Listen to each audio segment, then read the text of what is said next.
Conclusion अभी मैं सिखाऊंगा नहीं, अभी मैं एक आंसर लिखना सिखाऊंगा, एंड में सिखाऊंगा कंक्लूजन भी कैसे लिखना, जब हम 3-4 सवाल कर लेंगे। अब जब भी मैं 14 मार्कर करने बैठता हूँ ना, मेरा सबसे पहला टास्क है क्वेश्चन को गौर से रीड कर। ठीक है। एक क्वेश्चन के अंदर मैंने 3 मेन टर्मिनोलॉजीज निकाली। कितनी टर्मिनोलॉजीज निकाली है? 3। कौन सी 3 मेन टर्मिनोलॉजीज निकाली है? देखो, सबसे पहली टर्मिनोलॉजी मेरी जो मैंने आइडेंटिफाई कर रहा हूँ वो क्या है? सक्सेसफुल। यदि एग्जामिनर मुझसे कह रहा है कि वो चीजें बताओ जो सक्सेसफुल हो, और अगर मेरा 14 मार्क है, मैं पहले बता चुका हूँ, एक आर्ग्यूमेंटेटिव ऐसे की तरह है, तो एक जगह जहां सक्सेसिव लिखे हैं वहां पे क्या लिखना जरूरी है? फेलियर्स भी लिखने पर। तो याद रखना कि 14 मार्कर में आप सिर्फ एक साइड का एक्सप्लेन नहीं करेंगे, आपने क्या करनी है?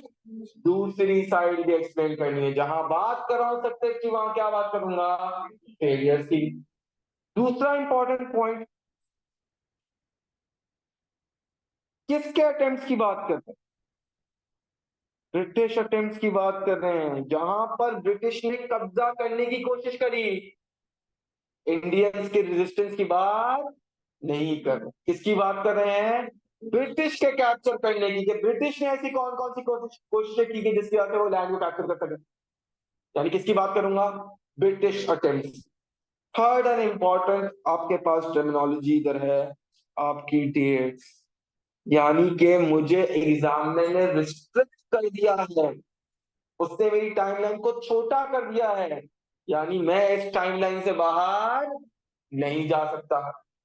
मैं 1850 पे तो जा सकता हूँ, 1852 की डॉक्ट्राइन ऑफ लैब नहीं लिख सकता।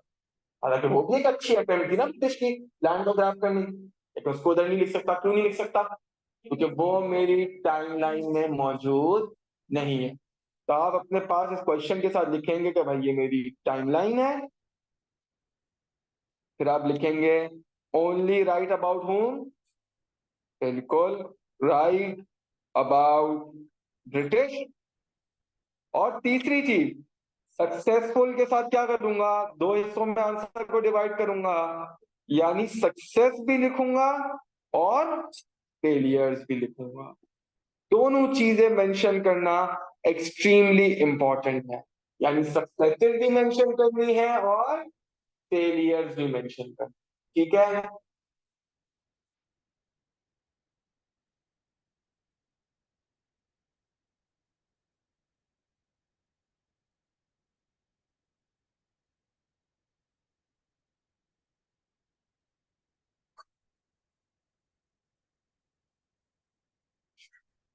देख लिया?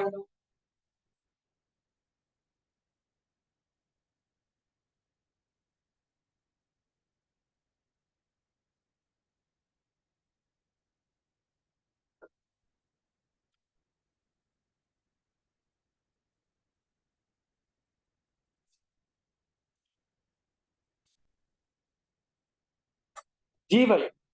तो अब आप मुझे बताइए कि हमने इतनी टाइमलाइन पढ़ी, हमने शुरू से लेके एंड तक चीजें पढ़ी, तो कौन सी ऐसी चीजें थी जो ब्रिटिश के लिए सक्सेसफुल रही, कौन सी चीजें ऐसी थी जो ब्रिटिश के लिए अनसक्सेसफुल या फेलियर रही? बताओ भाई। पहली बैटल कौन सी थी 1750 के बाद, जिसमें ब्रिटिशर्स ने कोशिश करी कि वो इंडिया के लैंड को कैप्चर करें? Battle of Plassey. Battle of Plassey पहली बैटल थी। आप में से कुछ लोगों ने नहीं पढ़ी, ठीक है ना, कोई मसला नहीं। बैटल ऑफ प्लासे, तो बैटल ऑफ प्लासे ब्रिटिश जीते तो उनको किस पे कंट्रोल आ गया था? बंगाल के ऊपर। तो आप वो लिख सकते हैं। तो पहला सक्सेस ब्रिटिशर्स का क्या होगा? Battle of Plassey. यानी किसके बारे में लिख सकता हूं? बैटल ऑफ प्लासे के बारे में लिख सकता हूं।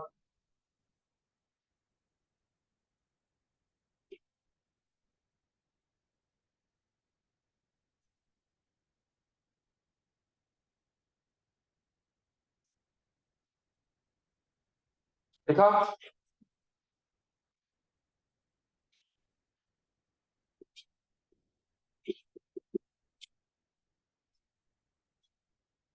Battle of प्लासे। नेक्स्ट का लिख सकता हूँ। कौन सी बैटल थी नेक्स्ट जो ब्रिटिश जीते थे, उसके बाद उसको लैंडिंग मैसूर के आएंगे थोड़ी देर बाद, थोड़ी सी देर बाद। बैटल ऑफ बुक्सर, ठीक है ना? कौन सी battle? Battle of Buxar, battle of Buxar. कौन सी बैटल लिख सकता हूँ? बैटल ऑफ बुक्सर के बारे में लिख सकता हूँ, ठीक है। थर्ड, शाबाश, किसी कोई कब से कह रहा है एंग्लो मैसूर वॉर, ब्रिटिशर्स हार गए थे ना, ओ जीत गए थे। और इसके बाद कहाँ पे कंट्रोल एक्सटेंड हुआ ब्रिटिश का? मैसूर के ऊपर, ठीक है, लिखो फोर्थ एंग्लो मैसूर वॉर। लेकिन इससे पहले देखूं तो ब्रिटिश के दो फेलियर्स भी थे। कौन से दो वॉर्स थी जो ब्रिटिश हार गई थी? First and second Anglo Mysore. तो आप फेलियर्स में लिख लेंगे भाई, कौन सी दो वॉर्स है मेरे पास? फर्स्ट एंग्लो मैसूर वॉर और सेकेंड एंग्लो मैसूर वॉर। आप सक्सेस में लिख सकते हैं, और क्या आप लिख सकते हैं? एनेक्सेशन ऑफ सिंध कब हुआ था, याद है किसी को? किसी क्लास से पढ़ा था? नहीं, वो डेट पे नहीं बताना ना, वही तो मसला है। 1843। और पांचवा क्या है? एनेक्सेशन ऑफ पंजाब कब हुई थी? देख के बगैर बताना। 1849 कब हुई थी? साथ साथ डेट भी लिखो सारी। 1843 लिखो। डेट लिखने से क्या फायदा होगा कि मुझे पता चल जाएगा कि मैंने टाइमलाइन को एक्सीड नहीं किया, मैं टाइमलाइन के अंदर ही हूँ।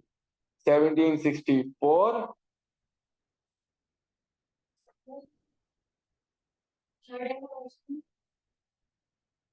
बिल्कुल आ सकती है, लेकिन उसके बाद कुछ बहुत अच्छा हाथ नहीं करा ना। अब मुझे बताओ, मैं कहा नहीं, थोड़ी बहुत एरिया आ गए तो आप ये कह सकते हैं एक कैप्टन ने हेल्प किया। लेकिन मुझे बताओ, मेरे 14 मार्कर में कितने पॉइंट्स लिखे हैं? मैंने पहली क्लास में बताया था, चार लिखे हैं। तो मैं बता रहा हूँ ना, कितने लिखने हैं? चार। ऑलरेडी मैं कितने लिख चुका हूँ? नहीं ना, सात हो गए ना total। क्योंकि फेलियर वाले भी तो गिनोगे। और मुझे इसमें लिखने कितने हैं पेपर में? चार। अब मैंने बोला कि अगर कोई मेरा बच्चा जा रहा है लिखने तो वो कितने लिखेगा? पांच। तो फिर भी तो अच्छा लिखे ना। मैं और चीजें एक्स्ट्रा में नहीं लिखूंगा, मैं वही लिखूंगा मेन मेन चीजें तो मुझे at the end of the day क्या रहेंगी, याद रहेंगी, ठीक है ना?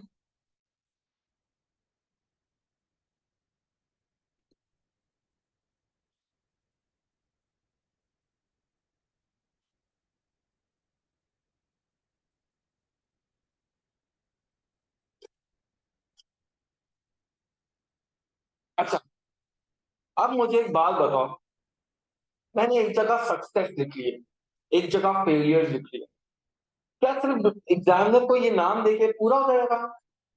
क्या करना पड़ेगा? एक्सप्लेन, एक्सप्लेन से काम हो जाएगा? डेवलप करना पड़ेगा। क्या करना पड़ेगा भाई? और डेवलप करने के लिए कौन से तीन स्टेप फॉलो करूंगा? पिछली क्लास से बता रहा हूँ। Step number one, identification of the reason. Step number two, explanation of the reason. Step number three, linking it back to the question. तो आगे लिख लेंगे कि भाई मुझे डेवलपमेंट करने के लिए ये तीन स्टेप फॉलो करने हैं। स्टेप नंबर वन क्या है?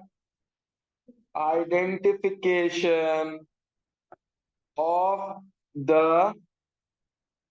रीजन। स्टेप नंबर टू क्या है? मैं बोला भी था मैं 14 मार्क का कराऊंगा। चलो, अच्छी बात यह है कि मैंने रिकॉर्ड कर दी है क्लास, यही वाली से, और ये पोर्टल पे भी आ जाएगी। Explanation of the reason, explanation of the reason. Step number three, linking it back to the question, linking it back to the question.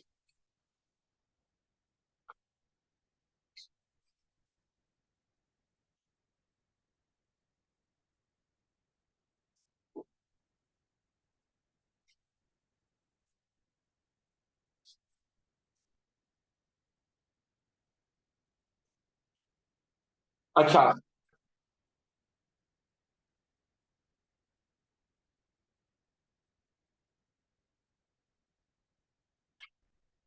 यहाँ की चीजें लिखनी है।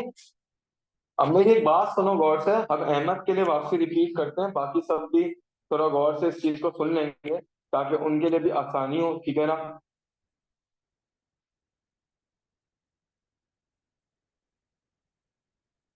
तो अहमद के लिए मैं रिपीट करता हूँ। अहमद, हम एक 14 मार्कर कर रहे थे, हमने डॉक्ट्राइन ऑफ लैप्स और डॉक्ट्राइन ऑफ पैरामाउंट ये पिछली क्लास में समझी थी, वो लिख ली है, तुम किसी से ले लेना या बाद में रिकॉर्डिंग देख लेना।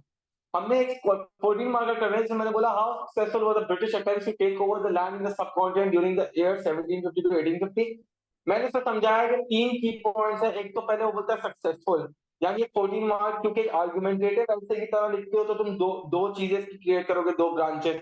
एक जगह तुम लिखोगे सक्सेस, एक जगह क्या लिखोगे, फेलियर्स। दूसरी बात है तुम किसकी बात करोगे, सिर्फ सिर्फ और सिर्फ ब्रिटिश अटेम्प्ट्स की बात करोगे, किसकी बात करोगे, ब्रिटिश अटेम्प्ट्स की। दूसरा 1750 टू 1850 बोल रहा है, यानी उसने मुझे किस पे कंस्ट्रक्ट कर दिया, एक टाइमलाइन के ऊपर, यानी 1750 से पहले की बात नहीं लिख सकता, 1850 से बाद की बात नहीं लिख सकता, यानी इसमें डॉक्ट्राइन ऑफ लैब नहीं आएगा।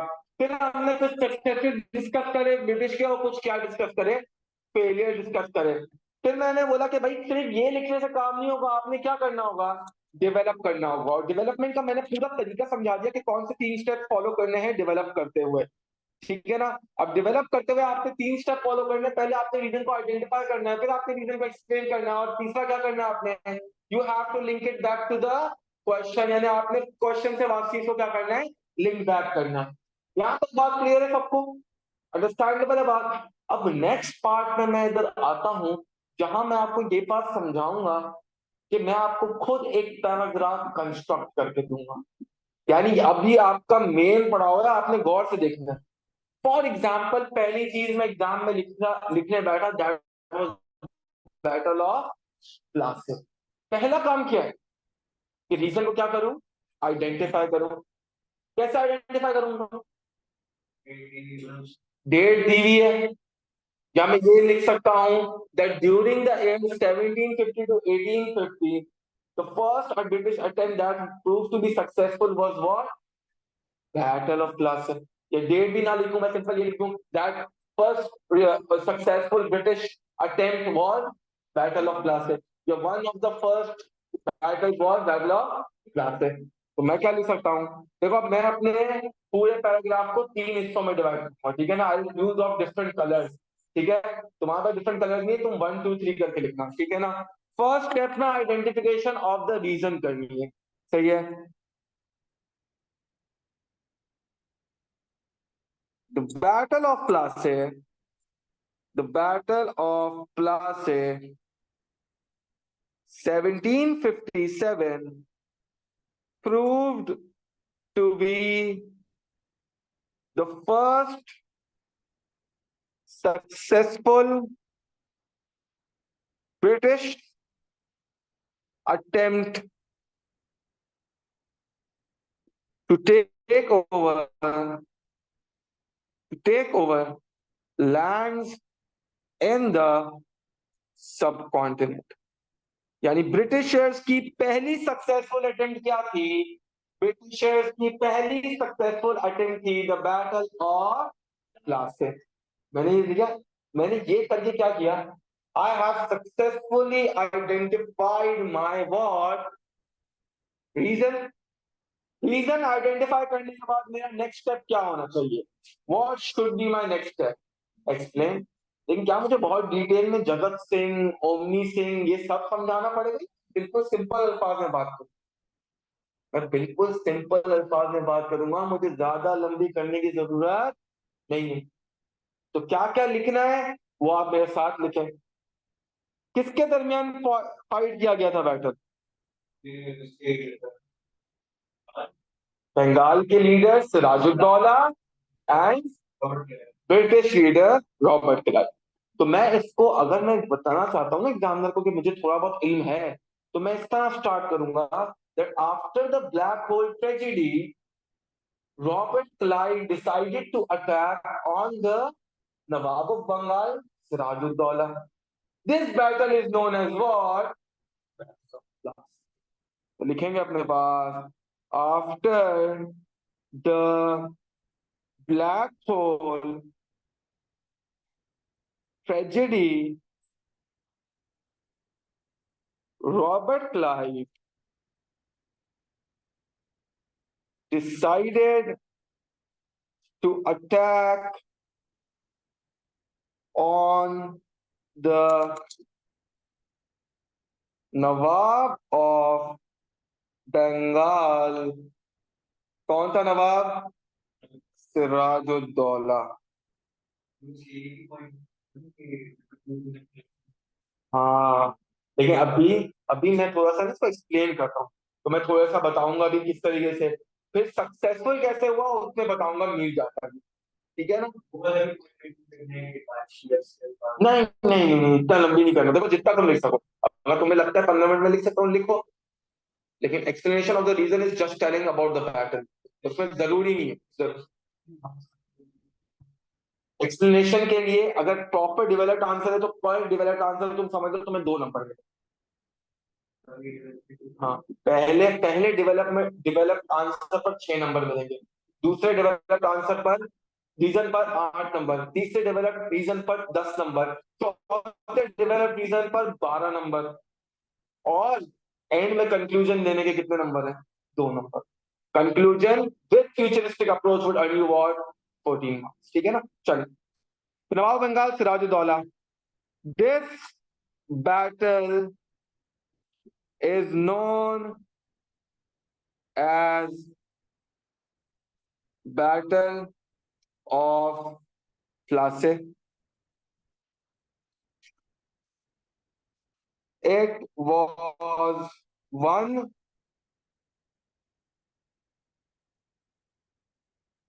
with the treachery of Mir Jafar। Mir Jafar कौन था? तो 2 कॉमा डाल के लिख लेंगे, general of nawab army.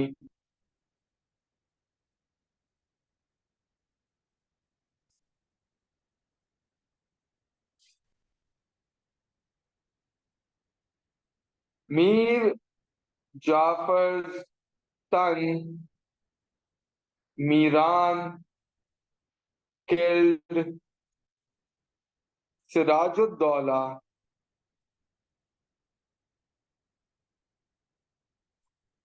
Britishers emerged victorious। ये मैंने बहुत इसको कंसाइज करके लिखा है ताकि किसी को भी लिखने में कोई किसी किस्म की डिफिकल्टी ना हो। जी क्या मैं मेरी इधर डेवलपमेंट कंप्लीट हो गई है? नहीं, I have not yet told कि ब्रिटिश इसमें सक्सेसफुल कैसे हुए। मैंने ये तो बोल दिया कि ब्रिटिश ने वॉर जीत ली, लेकिन वो मुझसे पूछ रहा है लैंड। तो आप मुझे बताएं कि इस बैटल के बाद ब्रिटिशर का कंट्रोल कहां पर एक्सटेंड हुआ? बंगाल के अंदर। ठीक है, तो आप लिखेंगे, अब मैं ऑरेंज से लिख रहा हूँ linking it back to the question. वैसे मीर जाफर की फैक्टिंग से already linking it back to the question शुरू हो गया था, जहां तुमने बताना शुरू कर दिया कि मीर जाफर की वजह से सक्सेस मिली। किसको सक्सेस मिली? ब्रिटिशर्स को। एंड में आप बता दीजिए, after this victory British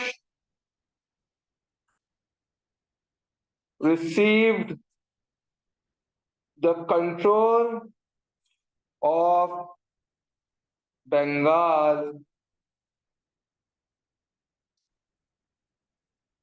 This helped them gain influence in the lands of subcontinent। यानी इसके बाद जो सब कॉन्टिनेंट के लैंड थे उसमें ब्रिटिशर्स का इन्फ्लुएंस क्या हुआ? Increase. Now this is where a properly developed answer comes in। आपने अपने आंसर की कंस्ट्रक्शन बिल्कुल इस तरह करनी है, और अगर आपने अपने आंसर की कंस्ट्रक्शन इस तरह कर दी तो आपके मार्क्स कोई भी नहीं काट पाएगा। 4 मार्क्स। लेकिन मैंने आपको बोला कि आप मेरे स्टूडेंट, आप कितने लिखेंगे? आप 5 लिखें, क्योंकि हम गलती नहीं करते, हम इंटेलिजेंट लोग। हम जब गलती नहीं करते तो हम एक्स्ट्रा लिखते हैं, ठीक है, मतलब गलती करते हैं। तो ये समझना, सच्ची में तुम्हें अक्लमंद बोल रहा हूँ, मतलब तुम